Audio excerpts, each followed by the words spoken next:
Guys, welcome to my channel what I it in my birthday blog. তো 29 April আমার birthday ছিল। তো সেদিনকার রাত্রিবেলা আমি জেঠিমার বাড়ি গিয়ে আমার দিদা একটা কেক নিয়ে এসেছিলো। তো কেক কাটিং করে নিলাম মিড নাইটে। তো কেক ঠেক খেয়ে সেদিনকার ঘুমিয়ে পড়েছিলাম, কারণ পরের দিন অনেক কাজ ছিল, বাড়িতে ফ্রেন্ডস রিলেটিভ আসার কথা ছিল বার্থডের জন্য। তো কিচ্ছু সকাল থেকে খেতে পারিনি। তো রেডি ফেডি হয়ে গেছিলাম, একটু বেরিয়েছিলাম, একটু ফ্রেন্ডসরা সব সারপ্রাইজ প্ল্যান করেছিল তাই জন্য। তো এই কারে বসেই কিছু খেয়ে নিয়েছিলাম। তো মিয়ামোর থেকে sandwich and creamy chicken roll নিয়েছিলাম। স্যান্ডউইচটা ওকে ওকে ছিল খেতে, বাট চিকেন ক্রিমি রোলটা আমেজিং ছিল, এত সুন্দর ছিল এটা। তারপর ওটা খাওয়ার পর কোল্ড ড্রিঙ্ক খেয়ে চলে গেছিলাম ডেস্টিনেশনে। ওখানে গিয়ে এত সুন্দর ডেকোরেশন দেখে তো আই এম স্পিচলেস। খুব সুন্দর ডেকোরেশন করেছিল ওরা। করার পর আমি ওখানে খানিকটা ফটো ভিডিও নিয়ে নিয়েছিলাম।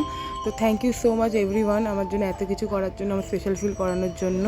তো এরপরে কী করলাম, কী খেলাম, কী মজা করলাম, সেগুলো পরের পার্টে আসবে। তো thanks for watching. Please like, comment, share and subscribe.